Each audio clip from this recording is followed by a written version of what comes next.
Cette équipe d'artificiers hors pair vient du Canada.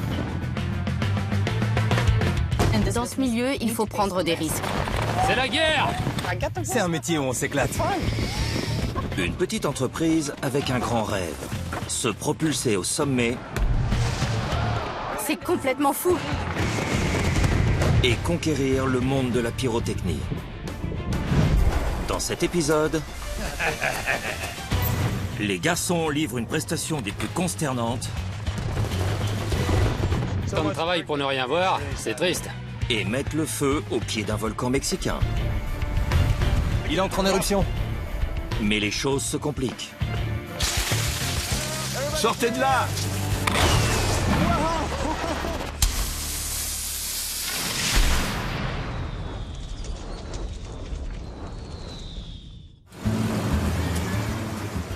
On est bien au Mexique. Y a pas de doute. Tout est typiquement mexicain. Ces pros de la pyrotechnie C'est à droite? Regarde ça. J'adore ces rues pavées. sont des débutants lorsqu'il s'agit de conduire au Mexique. Ces rues ne sont pas faites pour les grosses voitures américaines. On va tomber dans le ravin. Mince. C'est une impasse. On dirait bien. Recule. Montre-moi de quoi tu es capable. Eric et Hugues tombent sur tous les cul-de-sac possibles de la petite ville montagnarde d'Atlixco. C'est serré. Il y a un gros trou de mon côté. Va tout droit. On n'est pas rendu. Tu le sais, ça? Monte sur la marche. Les rues sont en mauvais état, tout comme leur timing. Le volcan local est actif depuis quelque temps, crachant roches et cendres brûlantes. Oh là, les enfants. C'est nous, les gringos. Pas de panique, on repart. Lorsque les gringos canadiens trouvent enfin le chemin de la place en face de l'hôtel de ville, un vieil ami les y attend. Jorge! Jorge Marquez est l'un des meilleurs pyrotechniciens du Mexique. On est content d'être là. C'est magnifique. C'est chouette. Très. Enchanté. L'année passée, nos artificiers avaient aidé Jorge à tirer un feu d'artifice depuis le toit d'une ancienne église le jour de la fête de l'indépendance. Tu nous montres? C'est parti. Un an plus tard, pour la même occasion, Eric et Hugues se joignent à nouveau à Jorge afin que sa prestation soit des plus grandioses. On n'a pas vraiment ce genre de choses au Canada. On chante l'hymne national avant un match de hockey. Il faut rapprocher ce camion Celui-là? et fermer cette rue. Elle va être pleine à craquer, vous verrez. Waouh. Cette année, le feu d'artifice sera tiré depuis 3 toits adjacents à l'hôtel de ville. Waouh. Au fil des ans, la petite équipe a parfois dû travailler sur des sites très étonnants. Mais celui-ci est le plus insolite de tous. C'est plutôt grand. En regardant en bas, j'ai vu des détenus. C'est la prison municipale. Ils étaient tranquilles. Et ils ont l'air surpris de voir des gens sur le toit. Ça ne doit pas leur arriver souvent.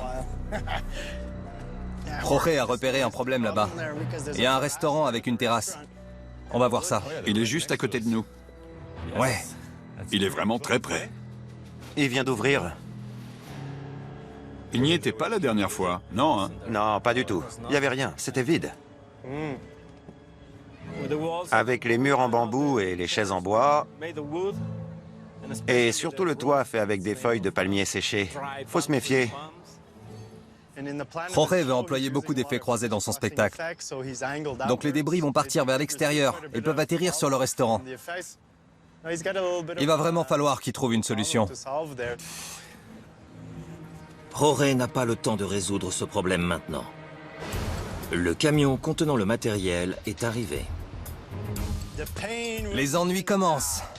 C'est bon, ça passe. L'équipe doit se dépêcher. Le soleil se couche et le spectacle est prévu pour demain soir. Le jour de l'indépendance est le plus gros événement pour le groupe. Je ferai tout pour que mon client soit content. Il veut toujours voir quelque chose de différent, de nouveau. Si on ne le surprend pas, il changera de prestataire, c'est certain. Jorge n'a pas lésiné sur les moyens. Sa prestation de 8 minutes contient une quantité astronomique d'explosifs. Ça va prendre du temps. Si c'était nous, on chargerait tout le matériel à l'aide d'une grue. Mais ça fait partie de l'expérience mexicaine. Envole-toi! Si ça se trouve, on va voir un type en uniforme rayé, avec un numéro dans le dos descendre en rappel depuis là-haut. Le camion est enfin déchargé. Demain, ils installeront le feu d'artifice sur le toit. Mais au petit matin, les rayons du soleil mettront au jour quelques petits imprévus fâcheux. Les festivités du jour de l'indépendance démarrent. La parade est géniale. Ce sont des écoliers hyper disciplinés et patriotiques. Ça change. La zone de tir de ce soir est aussi une surprise. On a des bombes postées au-dessus d'une école. C'est très étrange. On ne ferait jamais ça chez nous. Il n'y a aucune barrière de protection. Je pourrais laisser tomber une bombe sur leur tête sans difficulté. Mais on est là pour travailler à la mexicaine, alors c'est ce qu'on fait. Une prison, une cour de récréation et une terrasse de restaurant. Jorge doit revoir son plan afin de contourner ces curieux obstacles. Et on fait comme ça. Et une fois terminé, on vérifie les angles avec les voisins. J'espère que ça ira. Ouais. La zone de tir est très étendue. Le feu sera tiré depuis 3 toits contigus. Une combinaison de monocoups et d'effets fixes sera postée au bord des toits, juste au-dessus de la foule. Une batterie de mortiers, plus en retrait, tirera des bombes aériennes qui exploseront au-dessus de l'école et de la prison. On s'occupe des monocoups. C'est assez délicat. C'est un peu plus compliqué à installer. T'es sûr? Je sais pas. On va en mettre un à chaque position. Ça marche. On trie les pièces parce qu'elles étaient rangées par effet et non par position. C'est le bazar. Des spaghettis. Donc on remet chaque effet dans le carton correspondant à sa position. Ce sera plus facile à installer. Donc là, on a les petits effets. Comète, mine, gâteau. Le tir doit être très précis. Mais les pièces contenues dans l'emballage en carton ne leur inspirent aucune confiance. Et celle-ci là, elle n'a pas d'allumeur. En regardant dans le carton, j'ai découvert plein de bouchons en plastique. C'est parfait pour égarer le contenu. Il est encore là, mais si le bouchon s'en va, le produit aussi. On doit faire encore plus attention en les manipulant. En installant une batterie de chandelles, il reçoit une visite imprévue. Il y a un électricien derrière moi.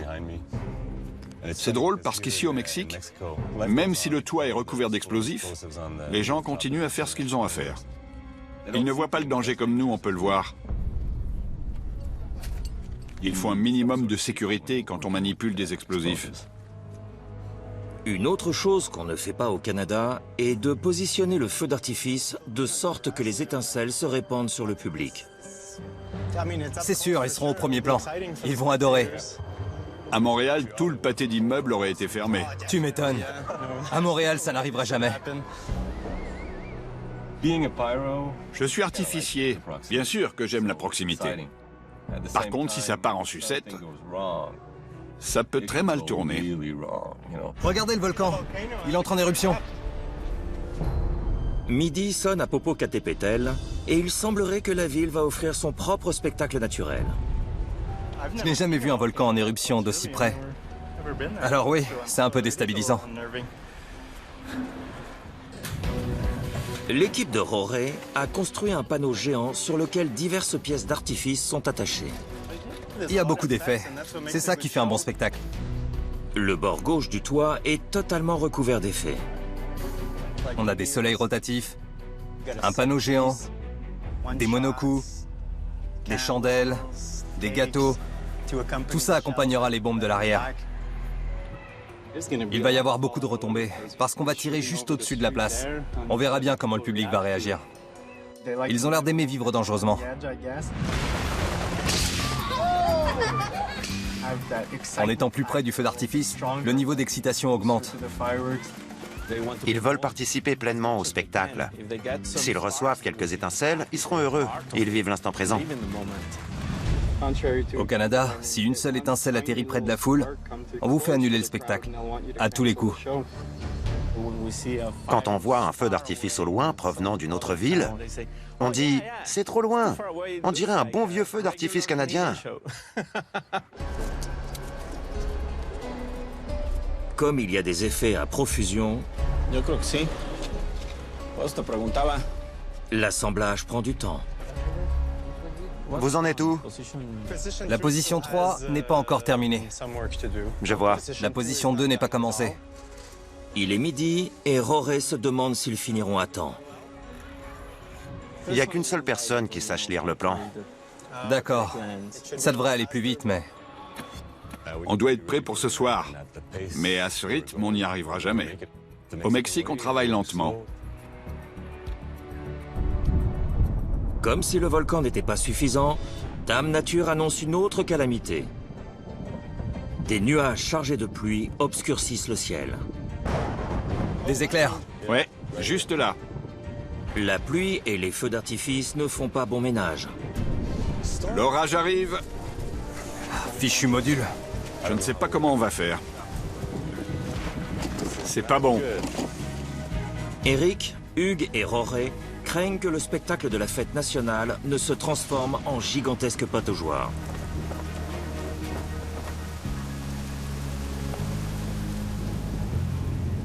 Ça s'est arrêté, mais d'autres nuages arrivent. On doit tout protéger. Si la pluie ne les coule pas, leur charge de travail le fera peut-être. Eric, Roré et moi sommes les seuls à travailler. Je ne sais pas où sont passés les autres. L'équipe de Roré a disparu. Il ne reste que ces trois-là pour venir à bout de l'installation. Je commence à comprendre pourquoi il a fait appel à nous. Je suis content de les avoir ici, parce que je suis tout seul. Je sais qu'ils trouveront des solutions aux problèmes. Ça gêne pas? Voyons. Roré vient de découvrir qu'une structure sur le toit est en travers du chemin des Monoku. On pourra en mettre ici. Ces derniers doivent être déplacés. Carrément au bord. Certains concepteurs suivent leur plan à la lettre. On en met en haut? Tu me dis. Un peut-être. Mais Roré décide de faire des changements de dernière minute. Ça va être trop beau. Grâce à cette petite touche. Il rencontre un autre problème. C'est à peu près, non? Ouais. Le restaurant d'à côté. Ils devraient prendre des précautions. Leur matériel est hyper inflammable. Complètement. Les toits de chaume augmentent le risque d'incendie.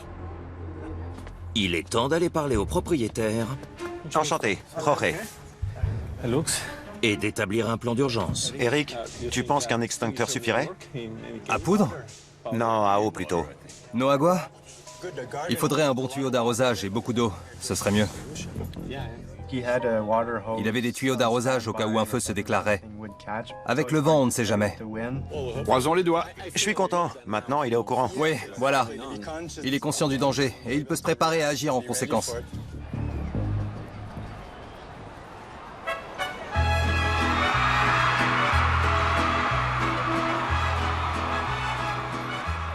La mise à feu approche et la pression monte pour Roré.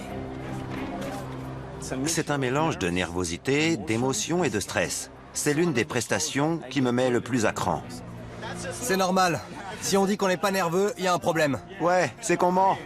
Exactement.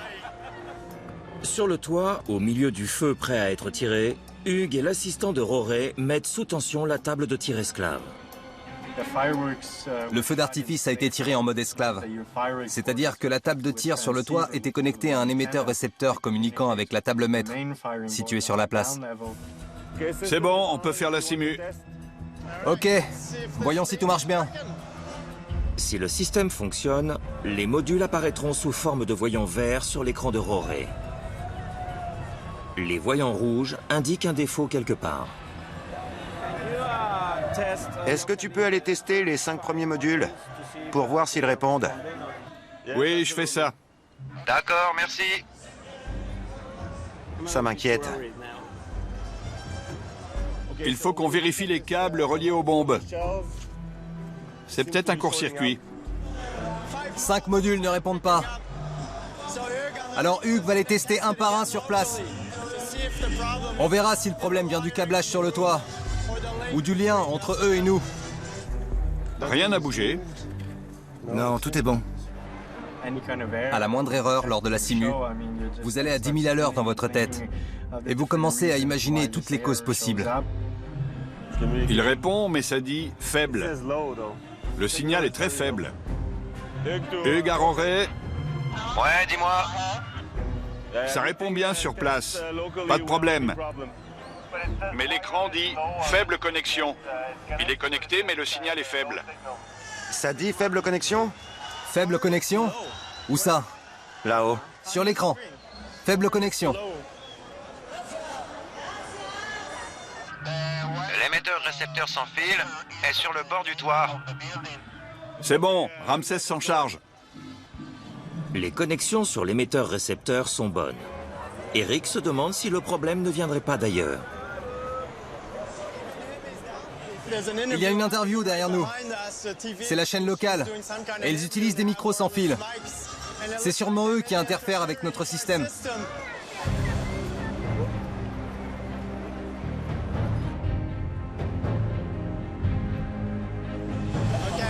Ils viennent d'éteindre leur système de connexion sans fil.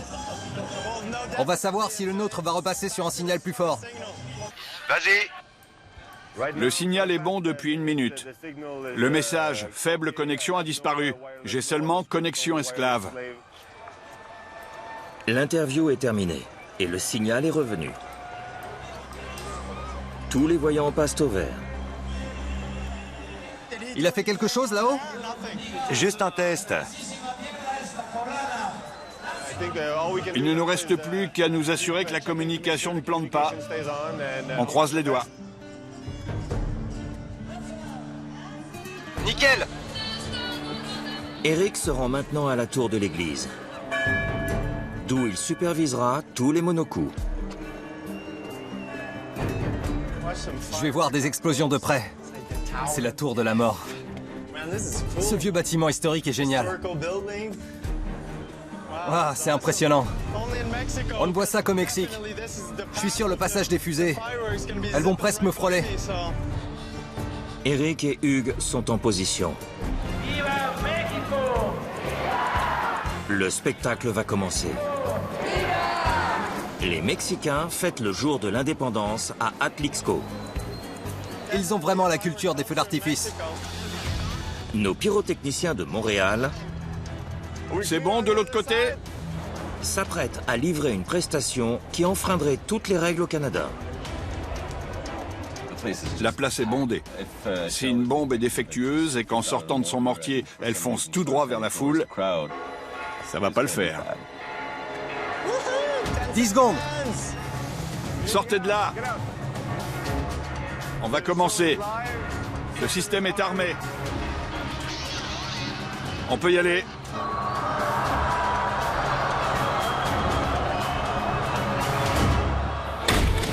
C'est parti!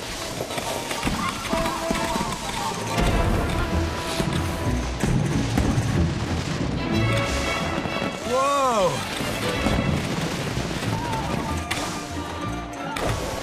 Énorme!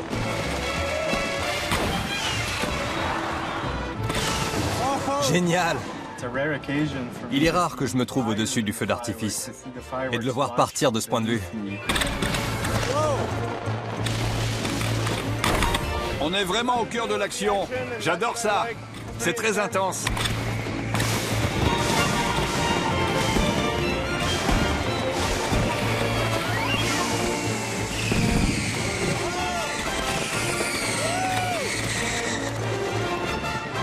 La connexion sans fil semble faire son travail.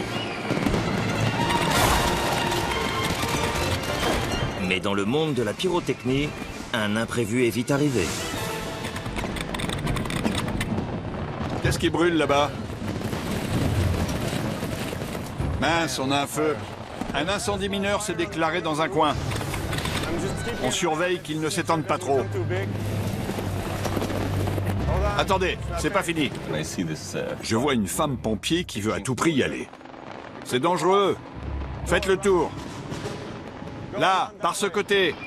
Avec la barrière de la langue, c'est difficile de communiquer. Passez par là si vous y allez. Il y a un tas d'explosions partout. Attention! Ne restez pas là! Je vois bien qu'elle me regarde et qu'elle attend le moment propice où je serai occupé ailleurs pour aller éteindre le feu. S'ils attendent trop, ce sont les pièces d'artifice qui risquent de prendre feu. Mais s'engager juste avant une explosion pourrait leur coûter la vie. Je me fiche de savoir si vous êtes pompier ou astronaute. Vous avancerez seulement si moi je le juge bon. C'est bon! Ils n'ont pas de règles particulières. Alors ils ne comprennent même pas pourquoi on leur dit d'attendre. Je ne vois pas l'intérêt d'aller éteindre un feu si on doit en revenir brûler.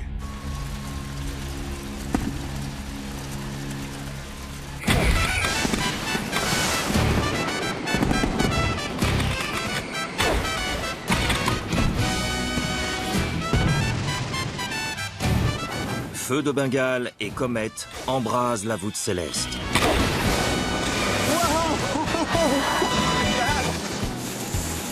Les soleils faits main par les hommes de Rorey projettent du feu tout autour d'eux.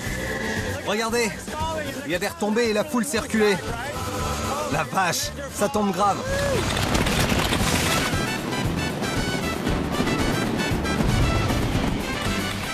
Le bouquet final prend la forme d'un véritable assaut aérien lorsque Rorey déploie ses dernières armes.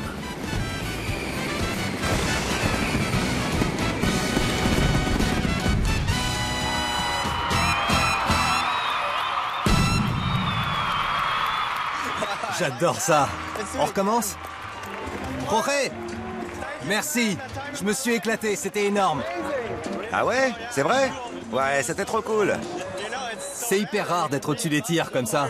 Oui. Un peu dangereux, mais je me suis amusé. Ils ont éclipsé un volcan et évité la tempête. À présent, notre équipe s'envole pour l'Allemagne, où c'est Dame Nature qui a les cartes en main. S'il n'y a pas de vent, vous êtes fichus. Hanovre, en Allemagne, est un trésor culturel. Mais demain, Bonjour tout le monde. Salut. les artificiers veulent tout casser à leur manière. Les Anglais vont faire sa fête à un parc. Aux abris. Benoît, concepteur au sein du groupe canadien, et Philippe se joignent à une équipe britannique pour l'installation de ce feu d'artifice. Ouais, Ouais. Je me demande quelle surprise tu nous réserves. j'ai beaucoup de travail pour vous, t'inquiète. Impec. À la tête des troupes, Andrew Wiggins. Avant tout, on déballe le matos. Il est l'un des meilleurs pyrotechniciens d'Europe. Ensuite, on installe les monocoups. C'est un concepteur génial. Il est super sympa. On s'amuse bien avec lui. Demain soir, Andrew devra impressionner le jury dans un concours de haut niveau entre 5 pays. Le concours de Hanovre est l'un des plus anciens au monde. Il est très respecté dans notre communauté. On travaille dessus depuis 1 an. Et il représente beaucoup pour nous. Si on veut avoir une chance de gagner, il faut livrer un combat sans merci. Mais en pyrotechnie, les combats peuvent entraîner des pertes. L'été dernier, à Montréal, Benoît a été gravement brûlé lors de l'explosion inattendue d'une bombe.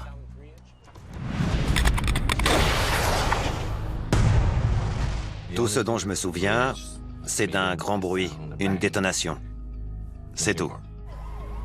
La bombe lui a éclaté au visage. C'était très violent.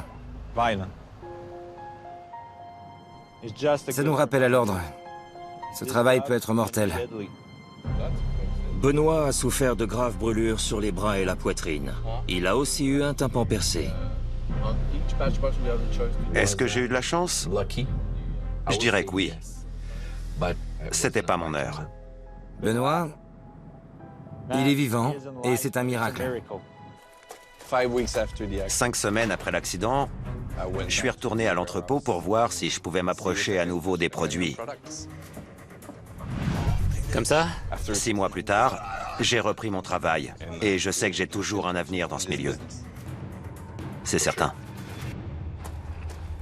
Et aujourd'hui, il participe à l'un des concours les plus en vue de toute l'Europe.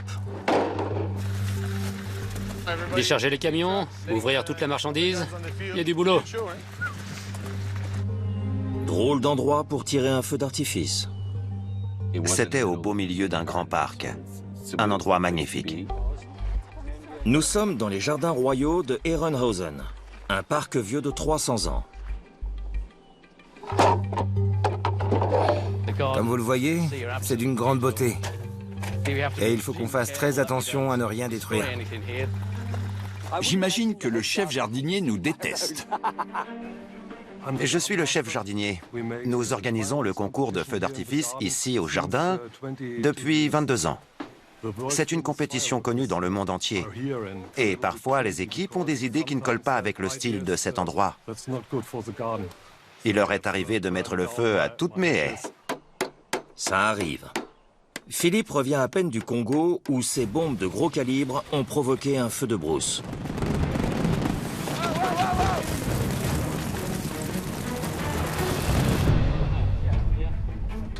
Mais Andrew a conçu un spectacle bien pensé et raffiné. Ici, il faut utiliser sa créativité. On ne peut pas débarquer et balancer des tas de bombes pour faire un max de bruit. On préférera des effets très subtils. Cela leur prendra 2 jours, 3 km de câbles et presque 5000 effets pour couvrir un site de cette amplitude.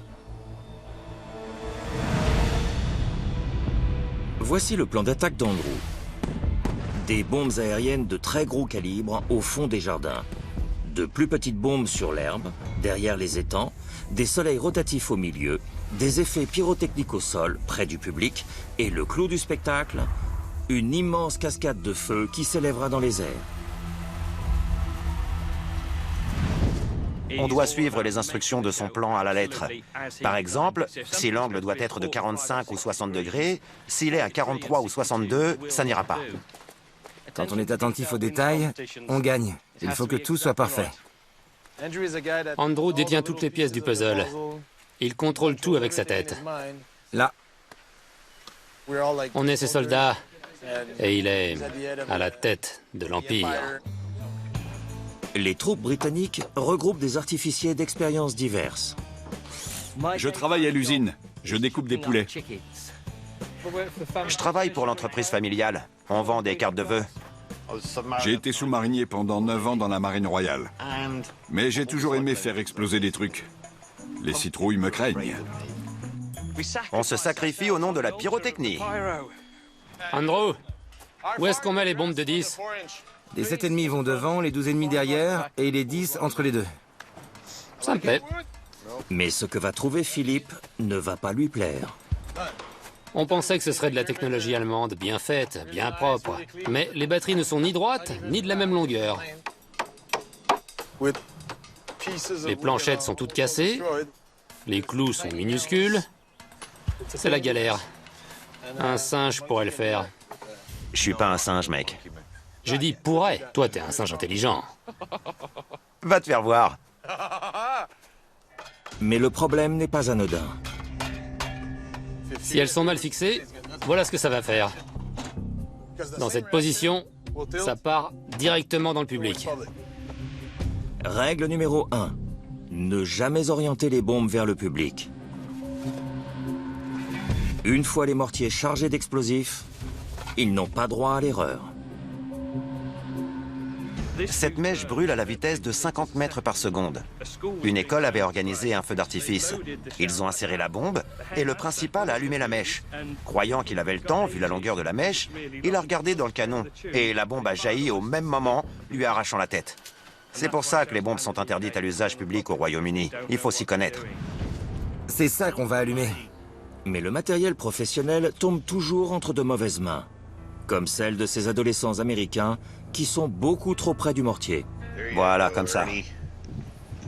C'est une mèche qui brûle vite. Ouais, c'est de la bombe. En fait, il nous faut une flamme. Oh non! Bouge! Quelques centimètres plus près du mortier, et ils auraient pu être tués. De retour à Hanovre, les artificiers ont encore du pain sur la planche.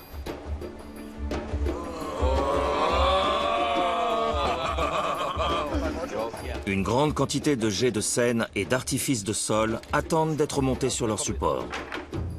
D'accord.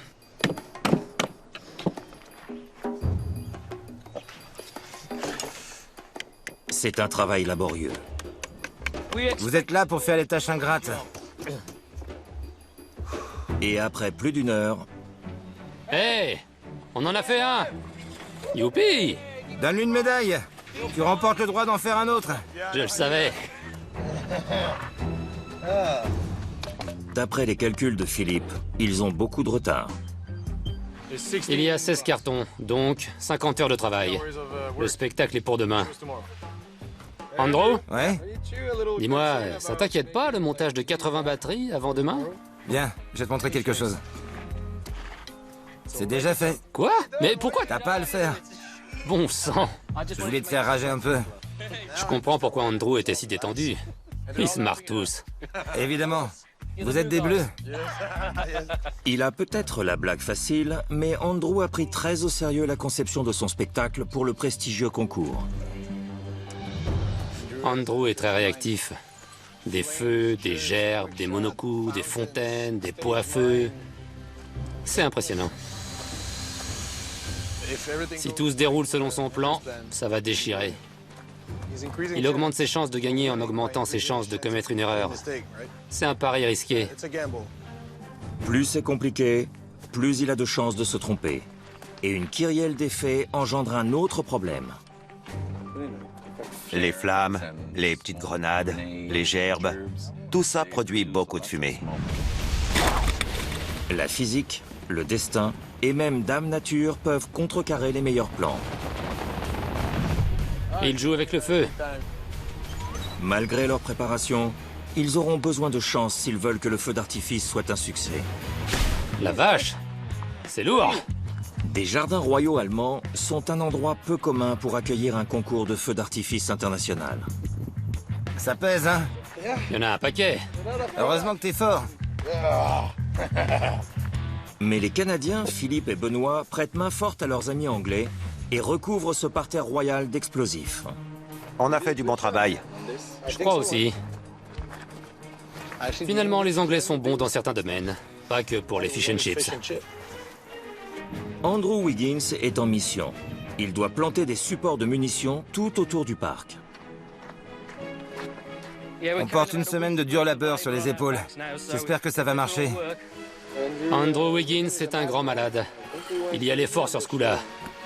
J'ai jamais vu autant d'effets dans un même spectacle. C'est dingue. Il sort support après support.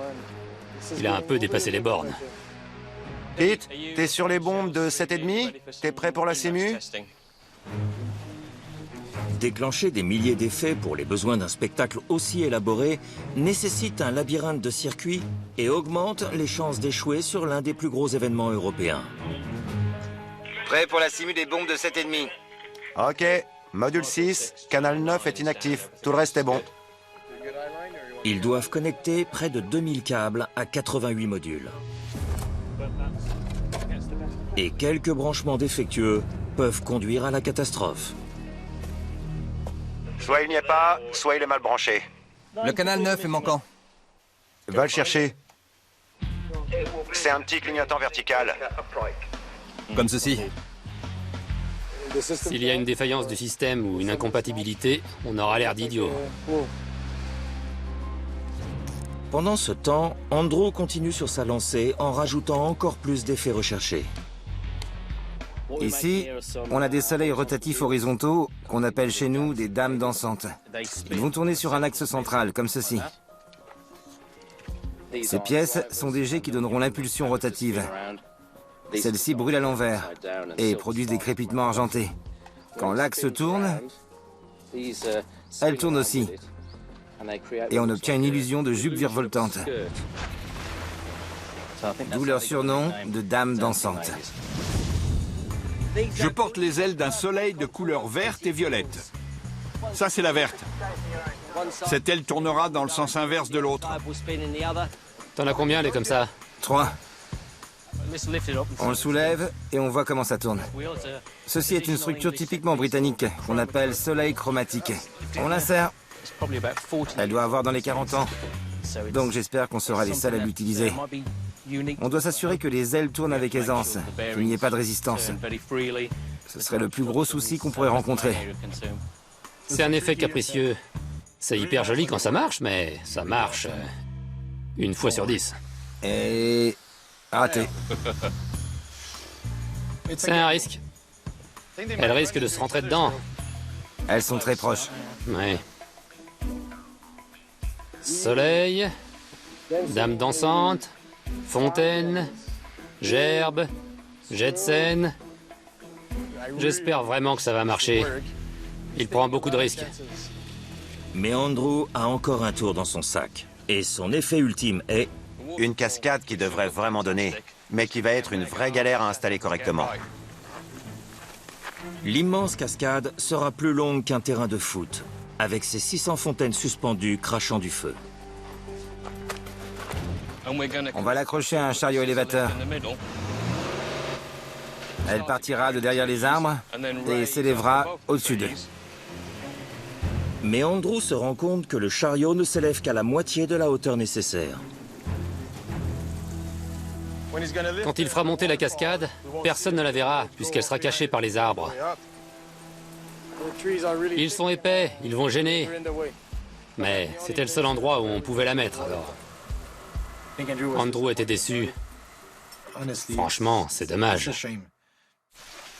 En fait, on a légèrement contourné le plan. Ce sera un effet fixe et on va l'élever aussi haut que possible. Ouais, sinon elle sera cachée par les arbres. Exactement. Donc, on va essayer de gagner en hauteur avec des poteaux. On plantera ça quand Phil rapportera le maillet.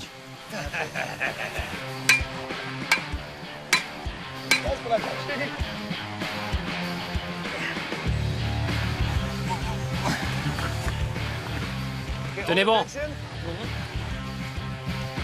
Allez, Préviens-moi. maintenant. Ok. Nickel. Je pense que l'effet ne rendra pas aussi bien qu'il l'espérait. Il n'y aura pas d'élévation. L'effet sera là. Sauf qu'il sera statique. On met le système en route et on peut commencer. En début de soirée, 10 000 fans de feux d'artifice professionnels arrivent.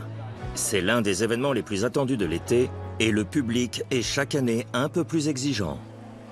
Le radis rouge me va mieux au teint. C'est ma couleur. Avant la mise à feu, Philippe et moi avons un mauvais pressentiment. On espère que le vent se lève un peu. Les gens ne se rendent pas compte qu'un feu d'artifice ne se répète pas. Il faut faire avec la météo. Ça fait partie du jeu. On avait une petite brise, tout allait bien. Tiens-le. Et puis plus rien. Il a commencé à faire très lourd et humide. Et s'il n'y a pas de vent, vous êtes fichus. Bonsoir, mesdames, messieurs et enfants. À Hanovre, le coup d'envoi est imminent. L'équipe anglaise se démène pour boucler le show. Je pose le module dessus. Et on branche comme ça? Ouais. Ce montage est très compliqué. C'est un risque. Il doit rester 5 minutes avant la mise à feu. Un peu de nervosité et d'anxiété avant le show. 10 000 spectateurs attendent. On est vert à 100%. Les 1730 canaux sont corrects. On a donné le maximum. Plus de 5000 effets. À présent, les jardins de Herrenhausen sont similaires à un baril de poudre géant.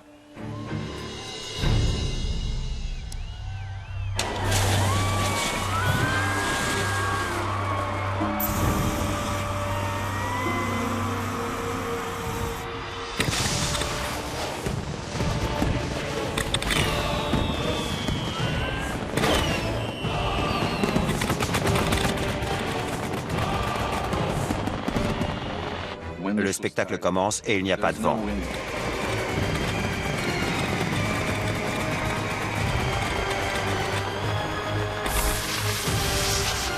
La salve d'ouverture se déroule parfaitement.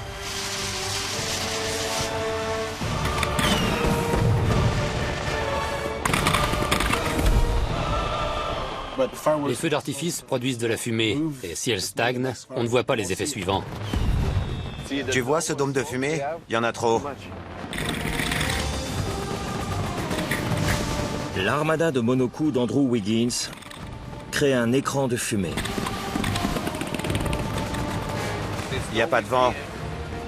Le problème, c'est qu'on ne voit pas tout.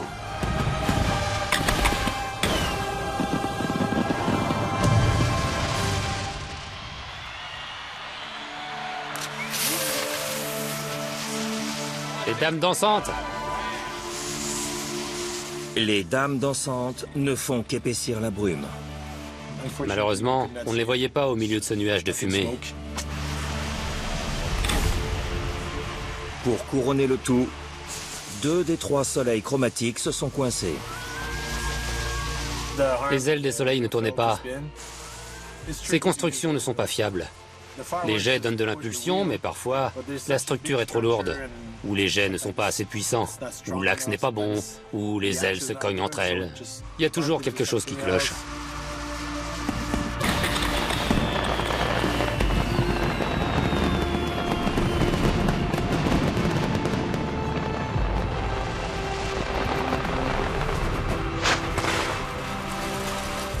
Lorsque la cascade de feu d'Andrew s'embrase, elle est éclipsée par la rangée d'arbres et la fumée. C'est le coup de grâce.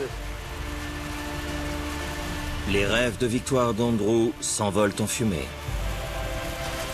Tant de travail pour ne rien voir. C'est triste.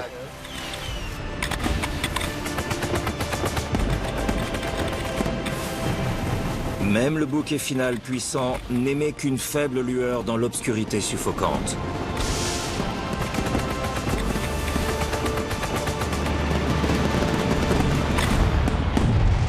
Avec une petite brise, ça aurait sûrement été le plus beau spectacle du concours. Malheureusement, le destin en a voulu autrement. Merci pour ton aide. Bravo, spectaculaire. Magnifique. Dommage pour la fumée. On n'y voyait rien.